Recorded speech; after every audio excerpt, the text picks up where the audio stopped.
Was our race genetically engineered 6,000 years ago? Were we created by beings from distant space to work as laborers toward some unknown end? From ancient cave paintings to the conquest of space, we have grappled with the truths of our beginnings.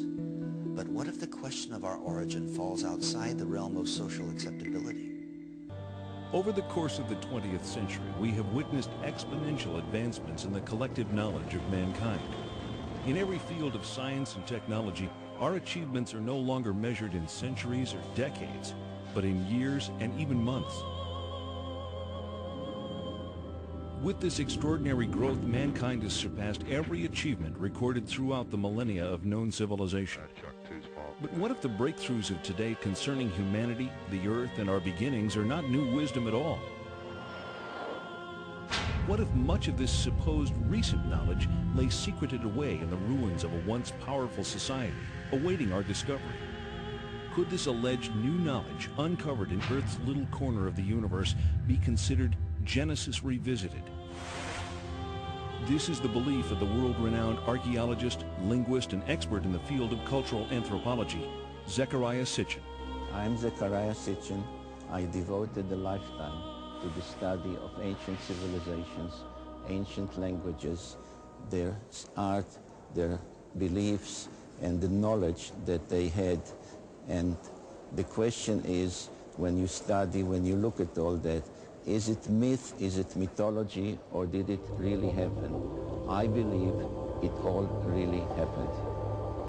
Mankind came out of the Dark Ages and the Middle Ages, reached the Age of Enlightenment, experienced the Industrial Revolution, and entered the era of advanced technology, the era of genetic engineering, and the era of spaceflight. Big shadow. 4 forward, drift into the right a little. 30 seconds forward, drift. We copy you down, Eagle. The Eagle has landed. Astronauts who land like eagles. Zecharia Sitchin's research reveals that in our ancient past there were advanced beings referred to as the Anunnaki, translated, those who from heaven to earth came. The idea that there was in our solar system a race of intelligent beings far older than us who are now gone would certainly force us to rethink lots of questions, including the question of human origins. Where did we come from? Could we be the products of genetic engineering? The hypothesis that modern science is only now catching up with ancient knowledge is inspiring scientists and researchers to increase efforts to rediscover that which may have been lost over time. It rekindles a situation that has lain dormant almost 5,500 years. The incident of the Tower of Babel. In the Babylonian version of the biblical story, the people of Babylon were building a tower whose head shall reach the heaven, in which a Shem, a space rocket, was to be installed under the direction of their supreme god. But the other deities were not amused by this foray of mankind into the space age. The biblical story recalls that Yahweh came down to see the city and the tower that the humans were building, and he said to his colleagues in Genesis chapter 11, "This is just the beginning of their undertakings. From now on, anything that they shall scheme to do shall no longer be impossible for them. Come, let us go down and confuse their language so that they should not understand each other's speech." Thanks to the science of archaeology, experts now know that the first great civilization emerged almost 6,000 years ago. Older than the Greeks, older than the Mayans, older than the Incas. The people of this society were called Sumerians, after their land, Sumer, in the great plain between the Euphrates and Tigris rivers, today's Iraq. The book of Genesis calls the land Shinear. For generations, biblical scholars either ignore biblical references to ancient kingdoms or categorize these as legend or lore. Through the study of historical relics and the translation of ancient languages, many biblical researchers now believe that the previously questioned Old Testament references are indeed historically authentic accounts of flourishing, advanced cultures. If you study the Genesis document, God made Adam out of clay and then took Eve out of his rib, one of his ribs, etc. If you study this document, you discover that it is really a much shorter version of a much more complicated document that comes out of Babylonia and then out of Sumer and so on. Now, these ancient texts give a really complicated story of powerful, non-human, godlike beings actually engineering us, making us for specific purposes. Zecharia Sitchin's investigation into these cultures brings him to this 6,000-year-old temple in an excavated area of the ancient city Erech. Until its discovery only 150 years ago, Erech was known only through passages in the Bible. The temple is dedicated to a female goddess named Inanni, also referred to in later times as Ishtar. Zecharia Sitchin. You can see here her features a little damaged. Her divinity was marked by the pair of horns that she had.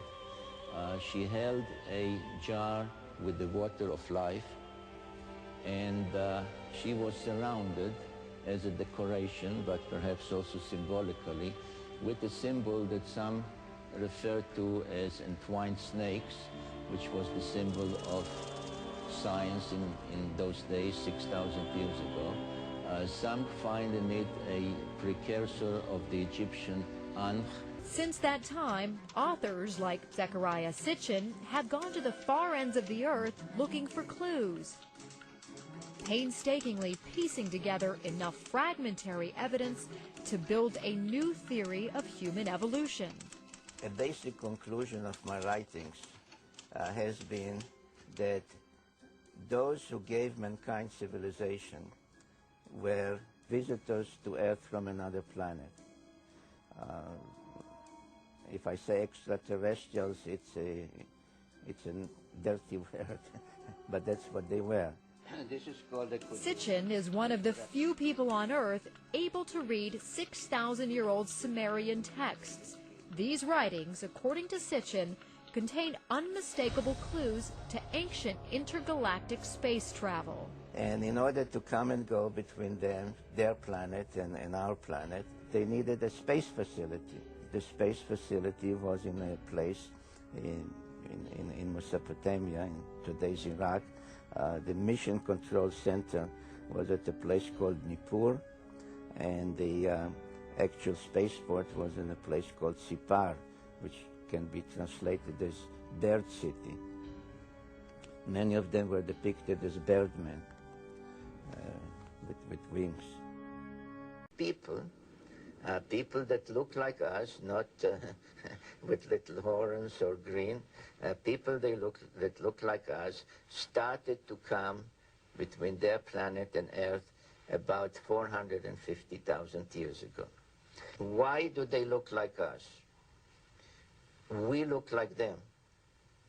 Because if you know the Bible, which is based on the Sumerian tales, at some point they engaged in genetic engineering and mixed their genes with the genes of Homo erectus. We can use various scientific terms, but let's say with early hominids to bring about Homo sapiens, us. Well, where did all this come from? And I think that you need to turn to the ancient Sumerians themselves and listen very carefully to what they have to say, because what they have to say, not just in one place, but over and over and over again, is that they were taught civilization by these beings that came from the heavens to the earth. They called them the Anunnaki. The Sumerians wrote down their history on clay tablets like these, which lay ignored in a Berlin museum for half a century. Few people have been able to decipher this ancient language, but one of them is Zecharia Sitchin. The writings and the pictorial evidence left behind by the Sumerians going back 6,000 years speak and depict people who came from another planet called Nibiru, and many of the depictions showed them much bigger, at least by a third, perhaps more than the average human being, so they were giants. This Sumerian cylinder seal from a Berlin museum is astonishing for several reasons. First, it depicts our solar system with the sun at the center and the planets arrayed around it, a fact not known to European science till around 300 years ago.